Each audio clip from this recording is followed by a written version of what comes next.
All right, so we've got a little test coming up Thursday.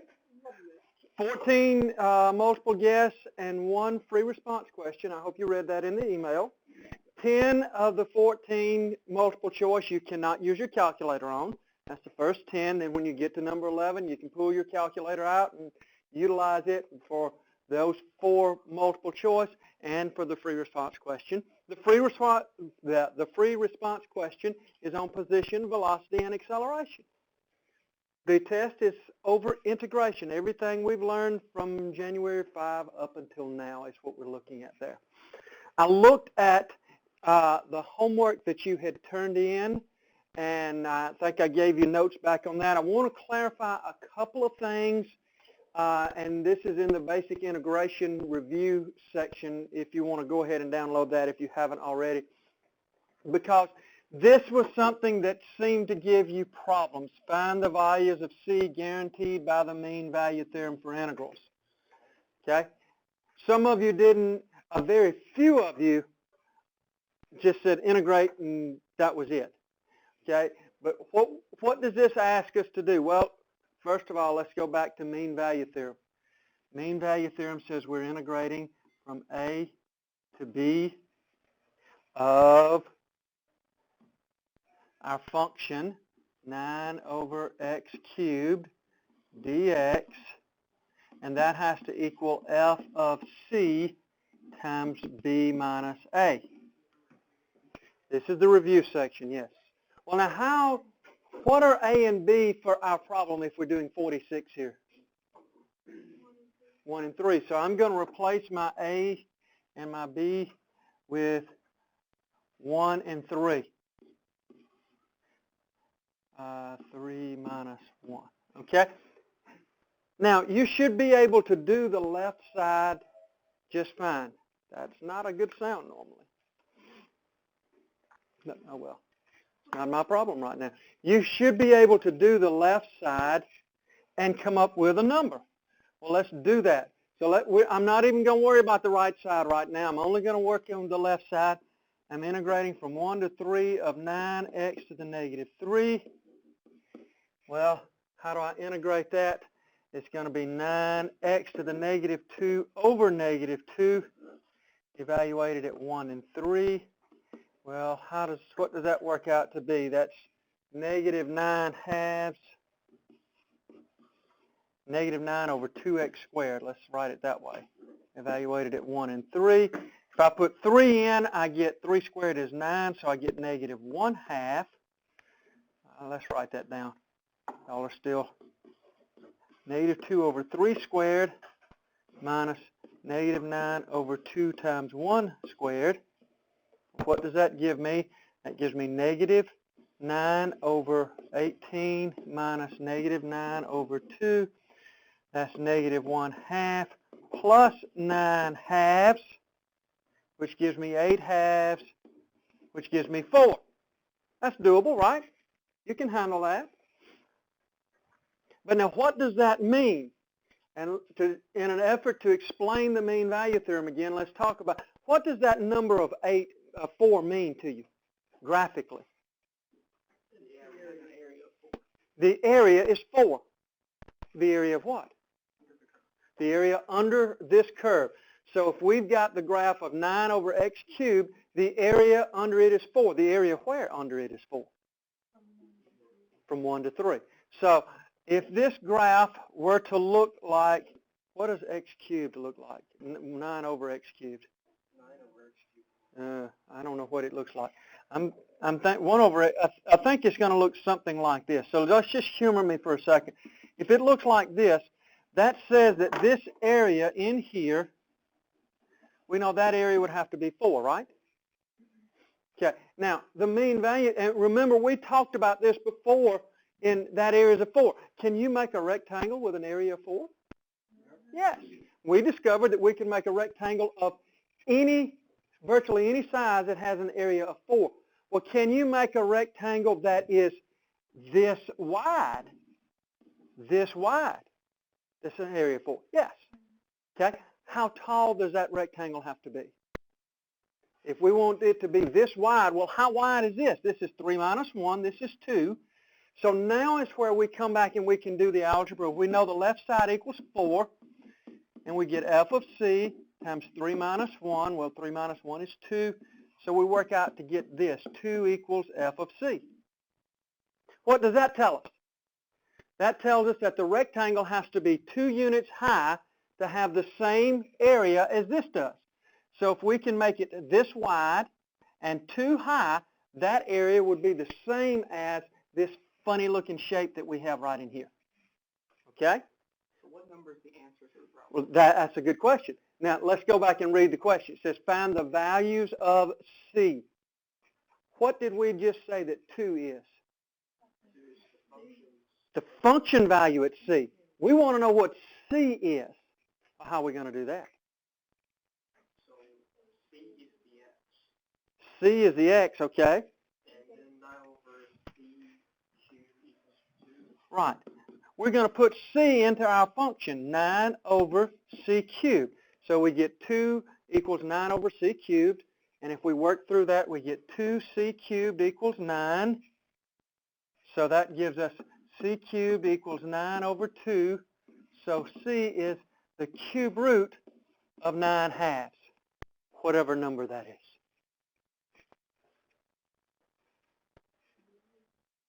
I don't know what it is, but it's something between 1 and 3 would be my guesstimation.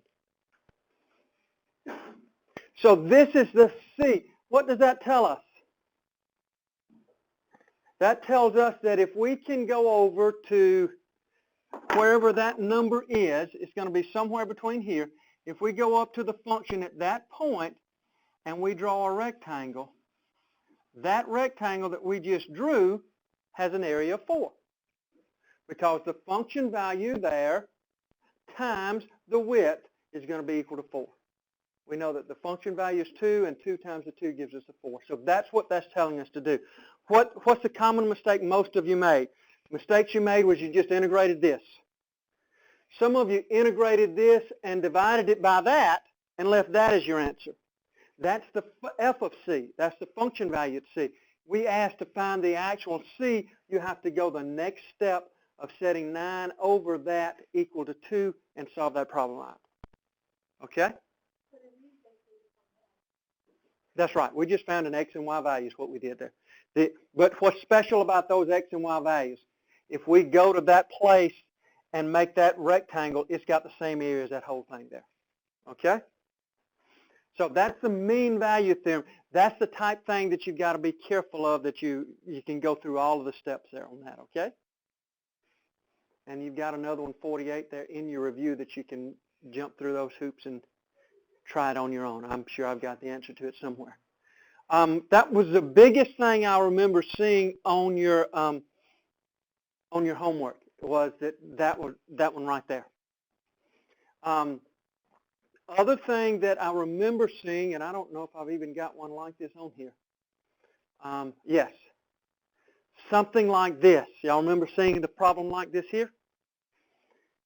This must be slide 3. Yes, this is slide 3 here. The graph shows the velocity in feet per second of a decelerating car after the driver applies the brakes. Use the graph to estimate how far the car travels before he comes to a stop. Estimate, okay? Now, really, if you want to argue here, you can't get that wrong. You're estimating, okay? But you just be sure that you've got some logic behind whatever your estimation is there. So let's look at this as left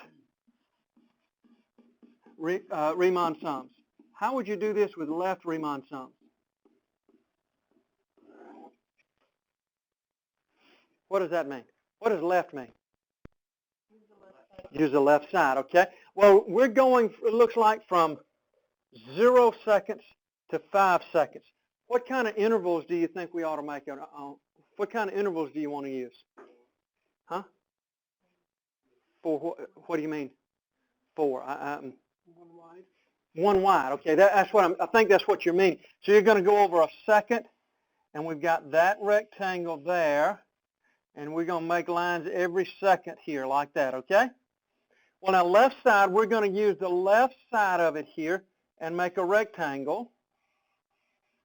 What are you going to call that left side there? for that one? Over. All right, but how tall is this rectangle? 80, 80, 82, 83. Anything you use that's 80 to 90 has got to be in the right ballpark there, okay? So I'm going to say it's 82 times 1. Where did the 1 come from? That's how wide it is, okay?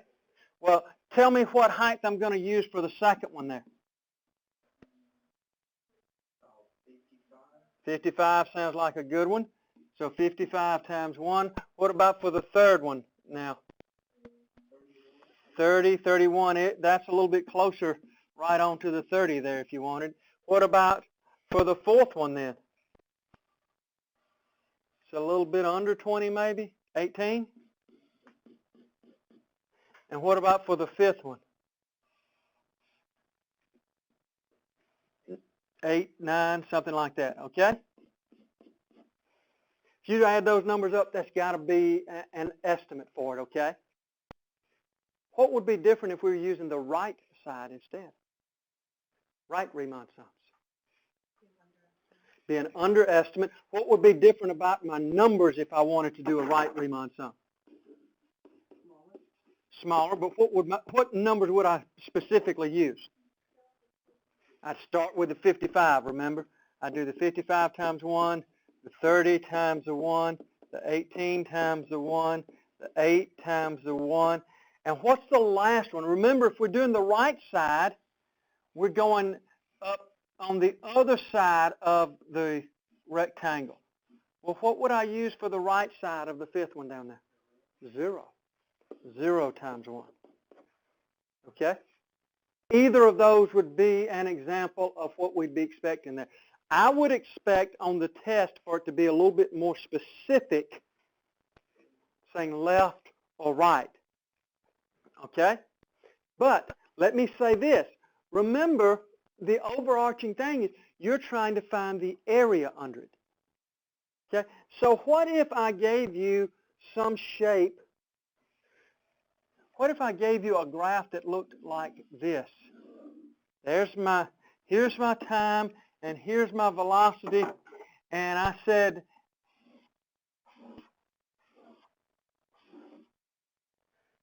and let's say that's at 18, and that's at 48, and let's say this is after 5 seconds, and this is after 10 seconds. Okay? What's the total distance? Are you going to use left or right? Neither. What are you going to do? Just take the area of it like normal. Just take the area like normal. Take the area of that thing, take the area of this thing, and add them together.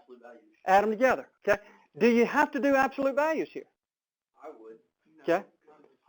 You know they're positive. How do you know they're positive?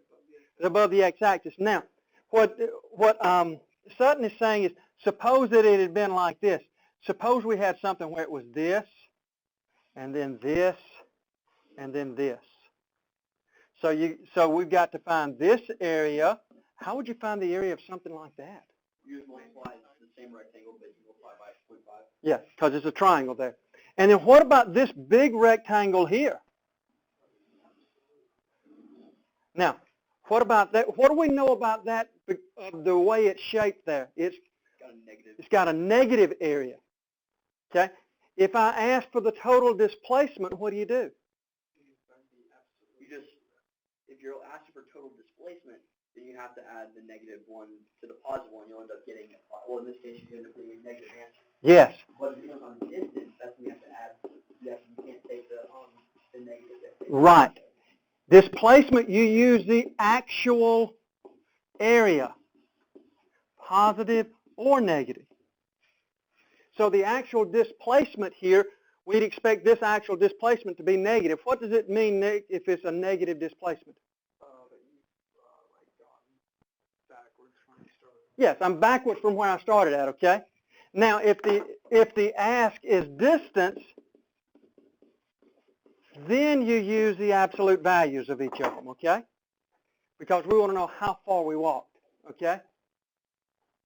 So just be sure that you know, remember it's area. So if it's some people, and I promise you, I've had students before, I give them a graph that looks like this blue one here. I don't know how to find the area. I don't know how to do this. How can I do this? You didn't give me a function. How can I do this? You're just finding the area. Remember that. If you know how to find the area of rectangles and triangles and semicircles and those things which you learned in 10th grade, supposedly, you should be able to do that, okay? 9th grade, actually. So just be careful with that. Be sure you realize that it's area that you're trying to find. And if it's underneath, it's displacement there. Okay. So what questions do y'all have of yourselves right now? Second fundamental theorem of calculus. We'll get to that in just 1 second here, okay? I don't want to work these two problems, but I want to ask you, do you understand what to do here? Because this is another one on this last homework that some of you messed up on. First of all, I think most of you messed up because you didn't read those words up there. What does it say? Find the average value. Okay? And, what does and imply? Do something else. Do something else. And all values of x. Okay? What is that saying? How do we find the average value? What is that? It's the mean. It's this part. So we know we're going to integrate 4x squared plus 1 over x squared from 1 to 3 f of c times 3 minus 1. Okay? This number right here is the average value. Okay? That's the average value. Finding all the values of x is what we did in the previous one. Finding all the values of x, that's figuring out what this c is that goes in the middle of it there, okay? Wait, Mr. Lee. Yes, sir. I'm blank out right here. Can we multiply that by the 3 minus 1? When it says find the average value, it's this thing divided by the 3 minus 1. That's where we got that. It's ringing a bell now? Okay. To find this f of c, to find this box, to find the average value, we're going to do this integral and divide it by whatever 3 minus 1 is. That's going to be our average value. Okay? Okay. Then if we're asking to find the c's to go along with it, then we're going to take that number and set it equal to that and solve it. Wait, if it says the value of x, would that just be? Find the values of x in the interval for which the function equals its absolute average value. Find the numbers in here. What numbers can I put into the function so that they equal this thing out right here? Okay. That's the question, dude. So we're just solving for x, really? That's right. We're doing two things. Find the average value. We're finding this thing here. Then we're finding the x's to go with it there. 2 pieces to the pie there, okay? Most of you that missed that, I think you just didn't read the instructions clearly there, okay? All right, let's look at second fundamental theorem of calculus because y'all are, my question is, are y'all confused about the second fundamental theorem of calculus or are you confused about the homework? That's the H30. Yeah, the homework is pretty good. Okay. The thing. All right, well, let's look at the second fundamental theorem of calculus and let's look at it in what the second fundamental theorem of calculus says. If I take the derivative of the integral from some number to x of t squared plus t plus 7 dt, what's that answer going to be?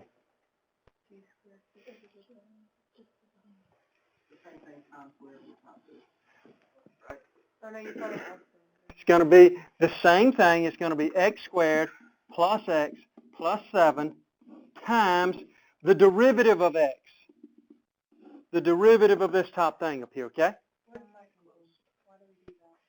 Because, well, it comes from a convoluted proof that we don't have the ability to understand right now.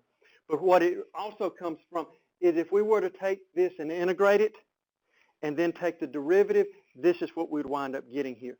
As long as this is just x up here, remember, as long as this is just a lone x, then it's just going to be the function value with that x number put in it. But if it's x squared For example, what happens when I make this x squared up here? Almost 2x. Then, if it were x squared, if we were going to x squared, then this derivative would be 2x. It's going to be multiple guess, so I would imagine it would look like that. Why are you putting x? Like, why don't you just leave this t? Because this says the derivative with respect to x.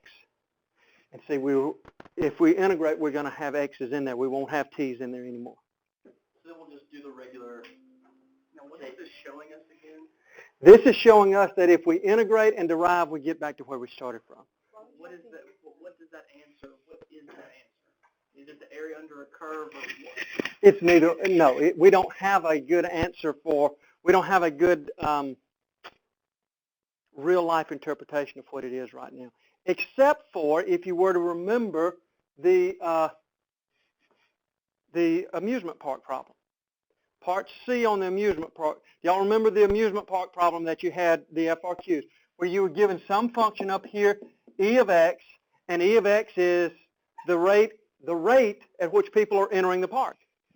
And then you were given some function L of x, and it's the rate at which people are leaving the park, okay? And then you were told down here that h of x is the function, is the integral of the function e of x minus L of x. Well, what does that mean? If we integrate those two rates, what do we get? If we integrate the rate entering minus the rate leaving, what do we get? That's right. So this is the amount of people in the park.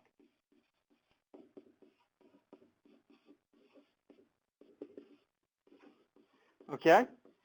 So then what's h prime? If I integrate this and then take the derivative, what do I get? That being what? Right, is the entering rate minus the leaving rate. Okay? So how does that help us? What is h prime telling us? The net rate of the flow of people. The net rate of flow of people. What does he mean by that? Like how many people are going in the park At a given time. So what does that mean, though? It's telling you how many people are leaving or entering. That's right. It says this is how, if it's a positive 45, what does that mean? 45 people are in the park. We're averaging 45 people per unit time coming in. If it's a negative 300, it means there's 300 people leaving the park at that particular time, okay? So that's what the fundamental theorem of calculus does for us, because we can't integrate this. If I told you, Rhett, without the second fundamental theorem of calculus, if I had given you this problem and said, determine what h prime is, you have no way of doing this integration here because of the functions that were given in that particular problem. There's no way to do it without doing your calculator, and by doing your calculator, all you're getting is an approximation. You can only do it with definite integrals when you've got numbers in there. But if it just doesn't have any limits of integration, you can't solve this problem. Therefore, you'd have to have the second fundamental theorem of calculus that says if we integrate it and then derive it, we're going to get back to this function in here, provided our limits of integration are just x there. Yes, sir. Go back to the one we did those, like the x squared plus 7, x squared plus x plus 7, times the derivative of x to a, or I guess x squared would be 2x. It says like solve it when x equals like 3, 4, and 8. What would we do for? Would we just do the same thing we've always done with the? Let me ask you. Let me see what you're talking about there. So like we multiply. Would we do the same thing we always do between those intervals, but plug in those? Okay. So it says like integrate that at when x equals 4, when x equals. I got you. Let's do an easier problem here, okay? Let's say you've got this issue here. Let's say you've got this problem. F of x equals this integral from 0 to x of t cubed, t squared minus 3, and you're asked to find f of 0, f of 2, f of 4. That's what you're talking about? Yes, sir. something like that. Okay. Is the bottom number on the lazy as a 0? Yes, that is. Okay. Yeah, and that could be, you can approach this two different ways. Okay, here's what I would do. I'm not even going to look at the f of 0, f of 2, f of 4 yet. Can I integrate this thing up here? Yes, sir. It's going to be what? T cubed over 3 minus 3t, right? And I need to evaluate it at 0 and x. Agreed? Well, now, can I put x in here? Yeah, I can get that as x cubed over 3 minus 3x. And what happens if I put 0 in here? So it would be this minus 0. So I have changed this function into something that I'm much more comfortable with now. Now I can say that f of x, instead of being this long integral up here, I can just say it's x cubed over 3 minus 3x. So now, can I figure out, how would I figure out what f of 0 is? Plug 0 into this function right here. All I've got to do is take this 0 and plug it in right there, and that tells me the function value. What if I didn't do that? What if I put 0 up here and integrated it from 0 to 0? I'm still going to get the same thing. You're going to get the same thing either way. It's easier to me to integrate it once, and now all I've got to do is I plug 0 in, and I find that f of 0 is 0. I plug 2 in, and what do I get? 8/3 minus 6, whatever that works out to be, okay? And if I plug 4 in, I get 64/3 minus 12, whatever that is. That's the way I would do it. I'd integrate it with just the variables in there, and then I would evaluate my new function at those three numbers there. So would you still have to subtract 0 from, like, for f of 2 and to, like, find what that is? Would you still have to find f of 2 and subtract the f of 0? No, you don't have to do. You would not have to do that. Oh, so you just have to find. Right, because see, the fact that this is 0 is built into this right here. Look at this, for example. Let's change that to 1. What if that function what if it had been 1? Then, what happens when I put 1 in here? I would get 1/3 minus 3. 1/3 minus 3. What is 1/3 minus 3? 1/3 minus 9/3, negative 8/3. So then, this wouldn't be my function anymore. My function then would be x cubed over 3 minus 3x minus 8/3. See, that would be built into the function no matter what it was. Does that make sense, Sutton? Let's try another problem like that. Let's say we've got f of x is the integral from 2 to x of t minus 4. Okay, and again, we want to know it at f of 0, f of 2, f of 4. We're going to find this as f of 0, f of 2, f of 4. First thing we're going to do is what? The first thing we're going to do is we're going to take, change the x to be x minus 4 times derivative of x to be 1. All right, now that's if we're trying to integrate it, if we're trying to find the derivative of it. This just says strictly to integrate. See, this says f of x is this. I just want to know what f of x is. Okay. So let's integrate. That'll be t squared over 2 minus 4t. And then we need to evaluate it at these two numbers.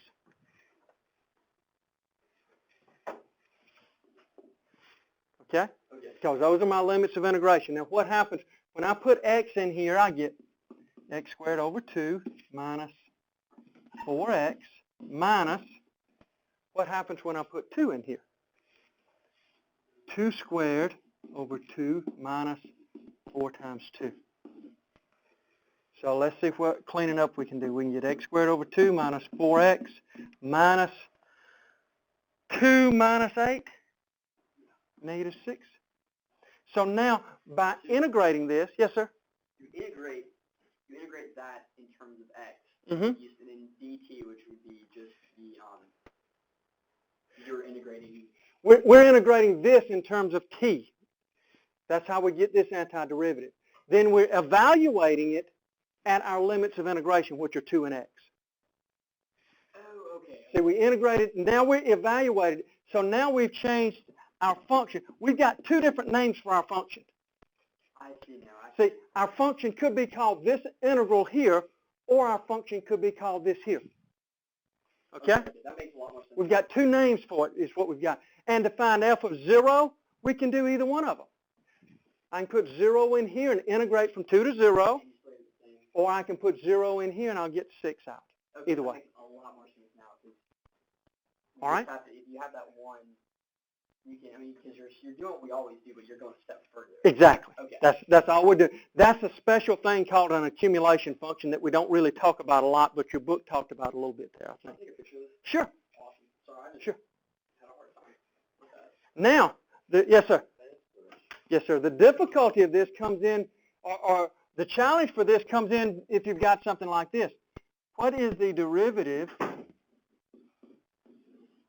from 3 to cosine x of t cubed plus 3 dt? We have to plug cosine in for x. Look at what you're being asked there. What's that problem tell? Is that saying to, what does that problem say to you people?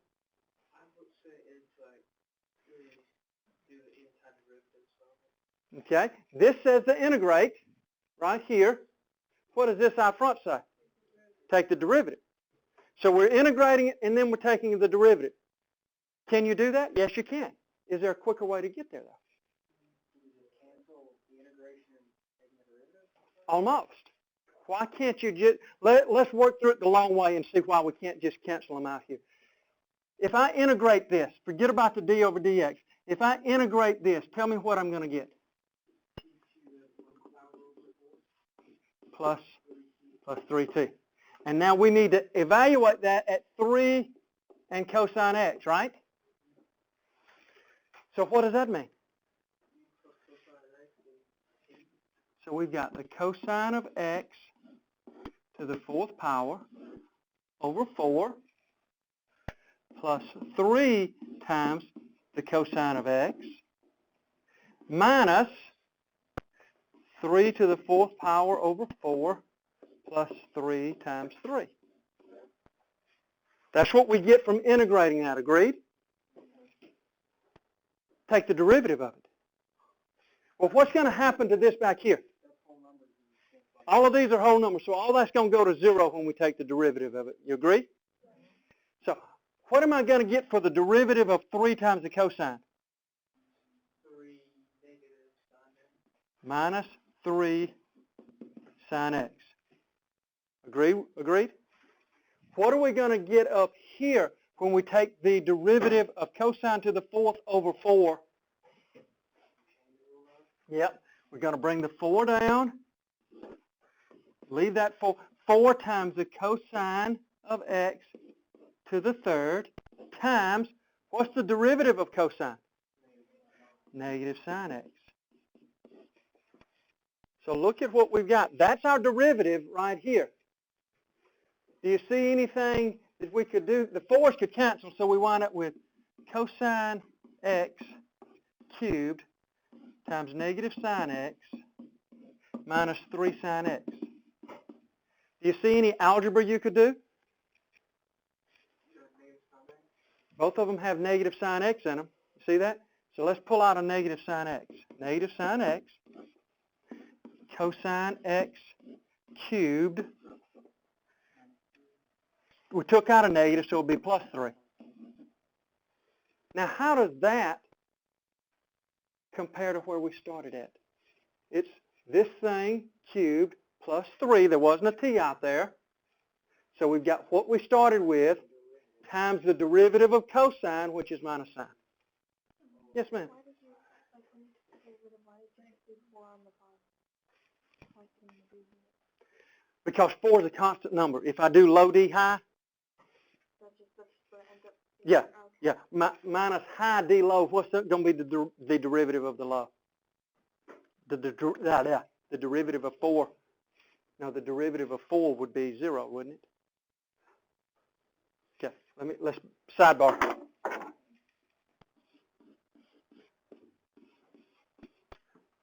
Here's the way I see that. 1/4 times the cosine of x. So if I do first times the derivative of second, this is what I wind up with. Plus second, what's the derivative of the first? 0. So I'm just not going to write that down. Okay? The fact that this is a constant number says I'm not going to have a derivative go with it. If you solve a low square time, Okay? Let's do this.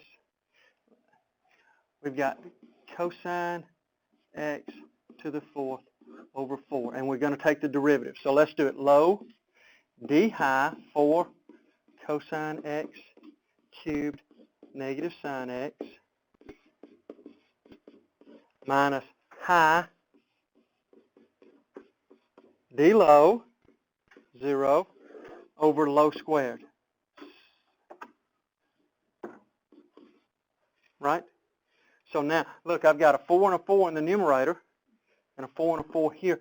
So if I do it by product quotient rule, I'm still going to get to the same thing. I didn't use the quotient rule. I saw this as a 1/4 out there and just didn't use a quotient rule because I don't like using quotient rule. All right. Have I thoroughly confused you? Good. If it was like from the interval x squared to 0 instead of cosine x, just plug in x squared. Ooh, good question. Now here's what I heard.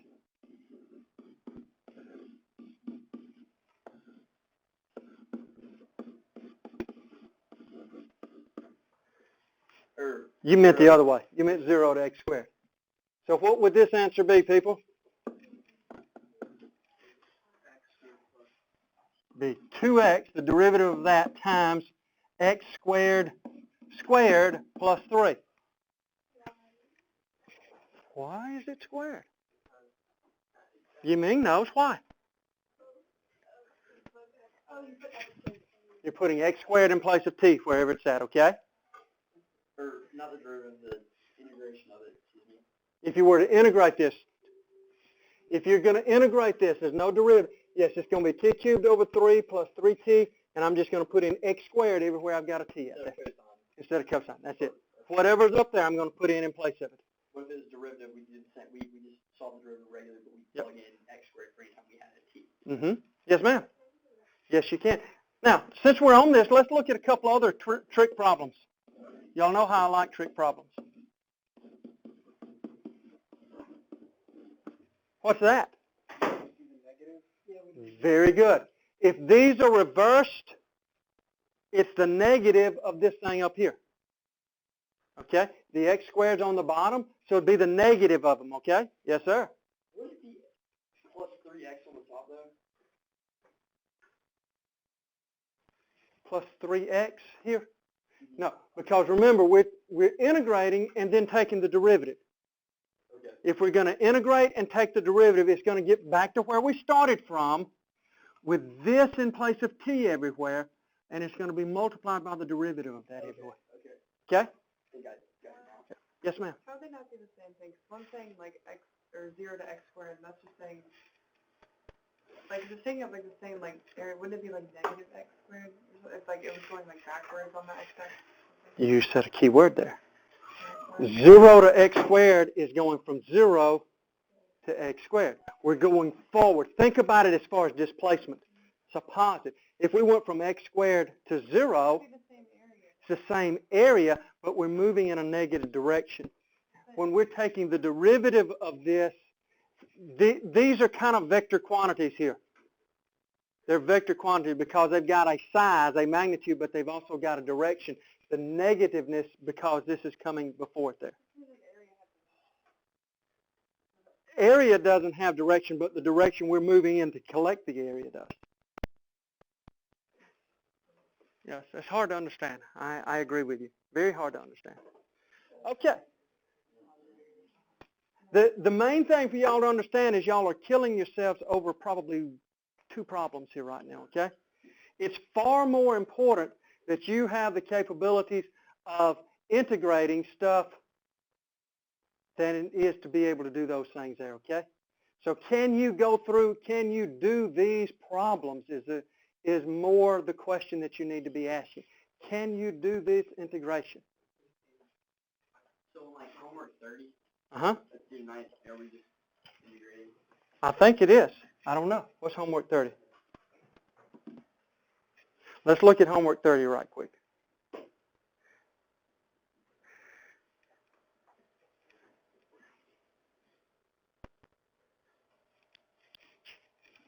Are we going to have to trig stuff memorized the test? It's going to be there, and I'm not going to tell you anything about it. Yeah. But other than that, it's okay. B squared is tangent, right? Yes. Derivative of tan is 6 squared. Yep.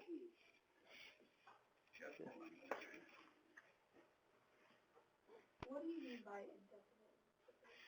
indefinite? Indefinite. Good question. What does indefinite mean? Does anyone? Yes, indefinite. I've got a plus C on the end of it. Indefinite, I don't have numbers up here. So we're going to have problems on the test where we have to find what C is. Good question. Yes. How would you do that? I don't remember, but we went over it. We did. We did go over it. How would we do that? In order to do that, you've got to have another piece of information here. That's right. You'd have to say at, wow, that was fun. You'd have to say at S equals 0, F equals 3. What would that mean?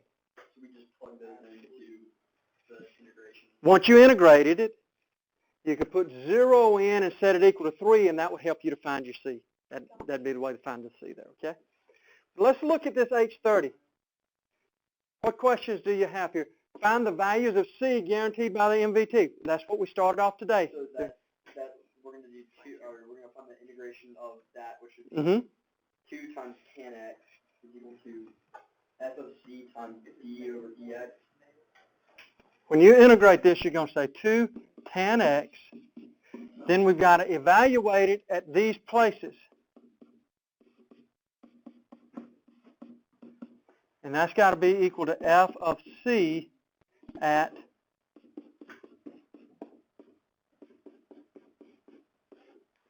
that. Okay. All right, here's what I want us to do. Will there be any objections to moving the test to Friday morning instead of Thursday morning? No objection. Okay. Is that going to throw anybody with 3 tests on Friday or anything like that, and you're going to come crying to me wanting to change it or anything? I've actually got more stuff on Thursday. Okay.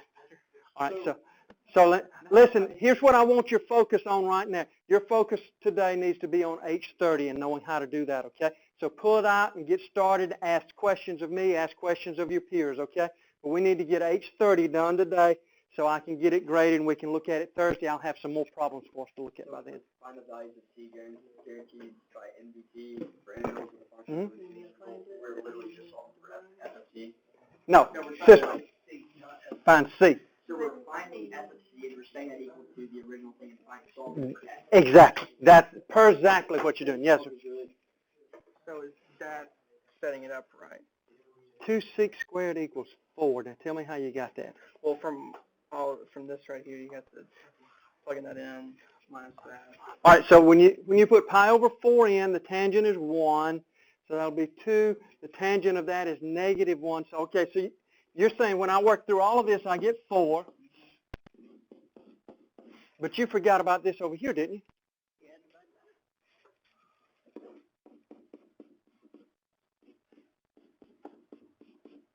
Remember, the f of C is just how tall it is. You've got to have the width of it taken into effect there. So that's going to be pi over 4 plus pi over 4, which is pi over 2. So that's going to give you, divided by pi over 2 is times 2 over pi. It'll be 8 over, you should wind up with something like this equals to 8 over pi maybe. Yeah, that's right. Yep. Yep. And then you divide it by 2 and you get it's 4 over, that's equal to 4 over pi. And then you've got to use your calculating device to figure out what that is. So right here, we're just doing 8 over pi is equal to 2 tan x. not 2 tan x, Or 2c. 2c, because you're going back to the function itself, not to the integration, to the function that you started with. So on the test, would we have a calculator on this one? Yes, you'd have a calculator on this one. So you need to be H30 tonight. Test has been moved to Friday, okay? Yes, sir. So pi over 4 not a good enough answer? I don't think pi over 4 is the answer, is it? Because if we keep going with this, we get f of c equals pi over 2, right? So when we multiply, we get 8 over pi equals 1 over. Yep, okay. Something like that? Yes, I would definitely use decimals there. Yeah, that's okay. The calculator, I know 16 over pi is equal to 1 over Now, tell me how you got the 16. 16. I'll multiply, I divide that by 2, and then... Oh, yeah. Okay, so 16 over pi, yeah. So now, cross multiply. 16 cosine squared equals pi. You're awesome. I don't know about that now. That should be 16. So maybe you are going to get back to that, just that pi over 4 thing there. When I divide by that, I'm going to get 8 over pi. And so, okay. Let's go back here. I'm trying to do too much in my head. So I get 8 over pi equals 2 secant squared x, right? When I divide by 2, Sutton, I think we made a mistake there. When we divide both sides by 2 here, dividing by 2 is multiplying by 1/2. So it's not going to be 16 over pi, it's going to be 4 over pi. So you got 8 over pi divided by 2 is times 1/2. Okay. Yep. 4 over pi equals 1 over cosine squared will be the best way to write that. It'll be cross multiplied 4 cosine squared. Yep, so I'll get cosine x squared equals pi over 4. So cosine of x equals plus or minus the square root of pi over 4. And then the arc cosine of that mess, whatever that works out to be. Did I do this right? You integrated it. Because when you Okay, derivative of tan is, okay. So now you did that. So that'll be like cosine squared over 1. Is equal, now, You plugged in for where did this come from? That 2 was- times pi over 4. That was b minus a. square root of pi over 4. Okay, oh yeah, that's right, yeah, because that could be simplified to pi over 2, yes. Yeah, that's fine. Okay. I keep hearing different numbers from behind me, so I got nervous. And then also I don't know how to find this. Okay. Secant is 1 over cosine. Okay? So what I'm going to do to solve, if I'm at this place right here in my life, I am going to say secant cosine. Ooh, first of all, secant cosine. And I'm going to take the cosine of that thing there, which is the square root of pi divided by 4.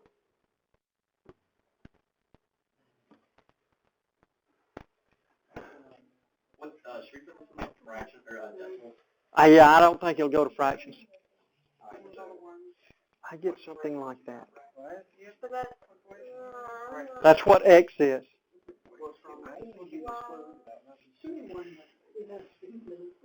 I thought to find something like that you had to do like the inverse. I have to do the inverse cosine to get x by itself. So let's see where you're at there. You got secant squared. That's 1 over cosine squared equals 1.3. Right? So I would say 1.3 cosine squared equals 1. Cosine squared equals 1 divided by 1.3. So cosine equals the square root of 1 over 1.3, which is about, that's about what I've got here. So yeah, you should be right. So on your calculator, do inverse cosine square root 1 divided by 1.3, and I bet you're going to get really close to that 0.48 number now. I think that, yes, XC. Yeah, they could be used interchangeably. So, H30 tonight. We'll review some on Friday.